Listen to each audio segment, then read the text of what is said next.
अस्सलाम वालेकुम, मुंहिंजो नालो अलीस गर आहे। तव्हां मुंहिंजो YouTube channel math and math Sindhi ॾिसी रहिया आहियो।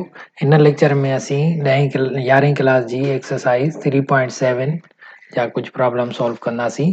Problem number 5, the area of a circle is 484 centimetre square, compute length of diameter. Area मिलियल आहे, डायमीटर फाइंड करणी आहे, डायमीटर जी लेंथ फाइंड करणी आहे। असांखे ख़बर आहे त ए फार्मूलो ई आहे सर्किल जो, ए इज इक्वल टू पाए R square.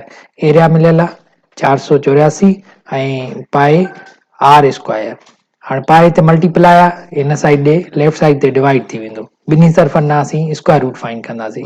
Finding square root both side, ॿिन्ही तरफ़नि खां स्क्वायर रूट ॾिनोसीं। हिन जो 484 जो स्क्वायर रूट थींदो 22 ऐं आर स्क्वायर जो स्क्वायर रूट थींदो आर। हाणे असांखे ख़बर आहे त आर बराबर आहे डी अपॉन 2। डायमीटर जो अधु कंदा आहियूं त असांखे रेडियस मिलंदो आहे। आर जी जगह ते असां डी अपॉन 2 रखंदासीं। डी अपॉन 2 डिवाइड में आहे, असीं हिनखे मल्टीप्लाई 2 खे कंदा, हिते डिवाइड आहे राइट साइड त लेफ्ट साइड मल्टीप्लाई थींदो। जॾहिं लेफ्ट साइड मल्टीप्लाई थींदो त 44 थींदा, 44 अपॉन पाई। इहो आंसर थी वियो। Question number 6, area of a square is numerically less than twice of its diameter by 2.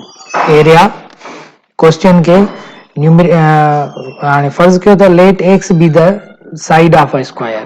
हाणे ही एक्स साइड आहे, एरिया असांखे ख़बर आहे स्क्वायर जी बराबर हूंदी आहे x square. Area is twice of diameter, diameter बराबर हूंदो आहे square root 2 x, square root 2 x माना multiply by side. Area is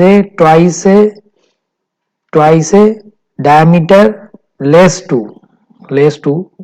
लिखिया। ठीकु, हाणे ही हिते लेफ्ट साइड ते ईंदा ही सभु, त ही 2 प्लस थी वेंदो ऐं ही सॼो जेको आहे सो माइनस थी वेंदा। ही इक्वेशन ठही वई।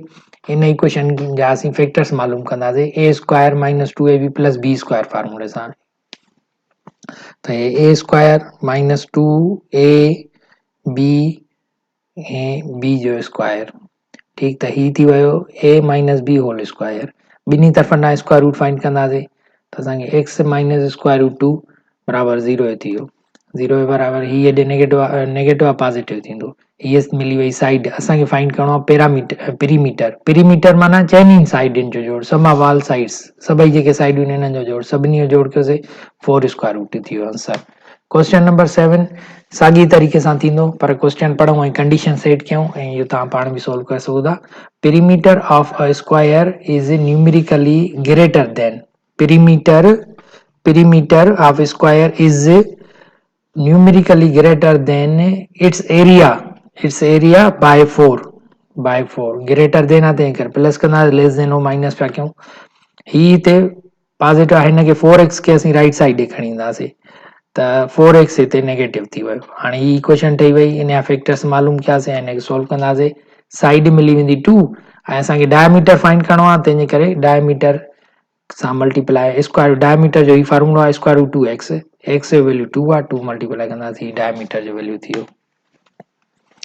क्वेश्चन नंबर 8, डिमांड मिलियल आहे, सप्लाई बि मिलियल आहे, फाइंड इक्विलिब्रियम प्राइस।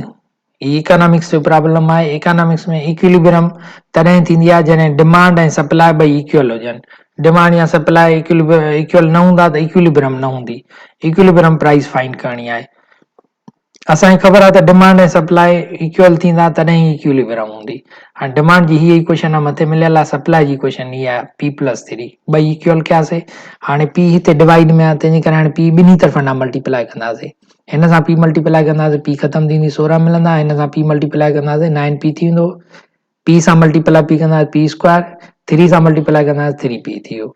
हाणे हिनखे सेटिंग में लिखंदासीं, ही हिते राइट साइड ते ईंदा नेगेटिव थी वेंदा, p स्क्वायर ऐं 3p सेम, 9p नेगेटिव थी वेंदो ऐं 16 बि नेगेटिव थी वेंदो, इक्वल टू 0। इक्वेशन ठही वई। ही थी वियो p स्क्वायर माइनस 6p, छो त 3 हिन मां सब्ट्रैक्ट कयोसीं 9 मां त 6 मिलियो, माइनस 16 इक्वल टू 0 जे। हिनखे सोल्व कयोसीं, हिकिड़ो वैल्यू मिलियो 8 ऐं ॿियो 2 मिलियो, हिकिड़ो 8 वैल्यू थी वियो। इहो असीं 8 वैल्यू वरी सप्लाई जी इक्वेशन में पुट कंदासीं त 11 थी वियो। ही ॿई आंसर आहिनि।